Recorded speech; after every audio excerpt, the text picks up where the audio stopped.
Going into the World Chess Championship, Ian Nepomniachtchi was 4-1 against Magnus Carlsen in classical time controls, but as many witnessed, this would not be an accurate predictor of what would happen during the World Chess Championship. After a strong showing in games 1 through 5 with high-quality draws, Nepo would famously collapse, losing a closely contested 8-hour battle in Game 6. Following this loss, Nepo's play dramatically worsened with blunders in Games 8, 9, and 11, and he would go on to lose 4 games total, drawing 7 and no wins, with a final score of 7.5 to 3.5, in one of the most decisive chess championships in recent history.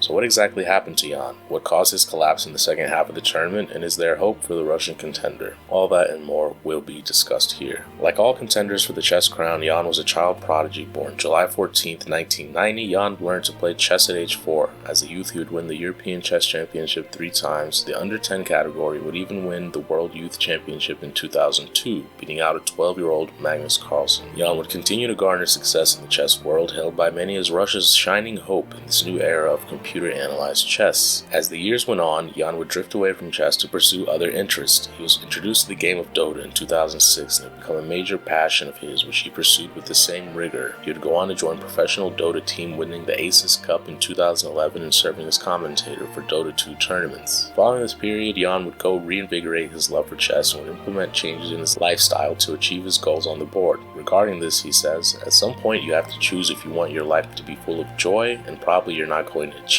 much, or you sacrifice something and maybe you can move forward." But it took me some time to take off with this new approach. This new attitude served him well, and Ian would go on to win the Russian title as well as the Candidates Tournament, establishing a reputation as a creative and bold player who would pose some challenges to Carlsen. The reasons for Ian's less than ideal performance can largely be summarized as public pressure, overwork, and stamina issues. Since the late 19th century, chess has had a special place in the minds and hearts of Russians. Domination by Soviet school greats like Tal, Spassky, Karpov, and Kasparov in the 20th century provided a source of pride for the Russian people. However, in the 21st century, the tides have shifted.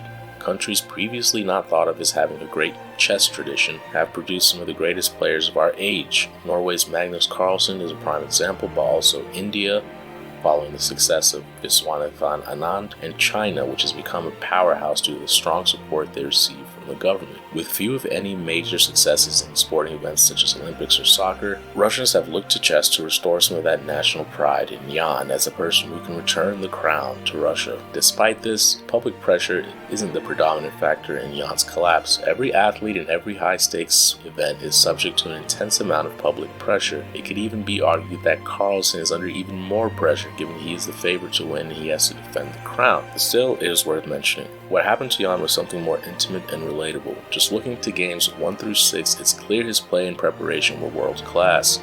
He was even said to have prepared his opening repertoire using a Russian supercomputer. What instead happened was merely a case of mental fortitude and stamina.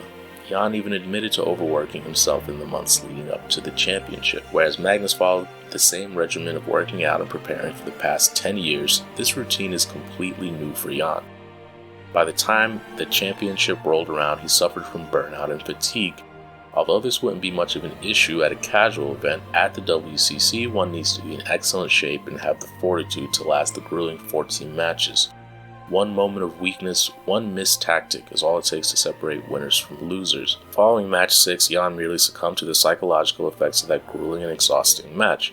His stamina drained and mentally exhausted, it was only a matter of time before another slip-up would occur and Magnus would take advantage. This was clear during all the matches. Ian had trouble sitting at the board for extended periods of time and was even at one point seen napping at the table. Although chess is a mental sport, to ensure the best mental performance one needs to have proper stamina and nutrition. Another factor worth mentioning is the change in strategy midway through the WCC. Although he began with solid and balanced strategies the first half of the matches, Ian changed his whole style. He cut the man bun and began playing for wins, a risky maneuver since playing for a win also opens one up for attack.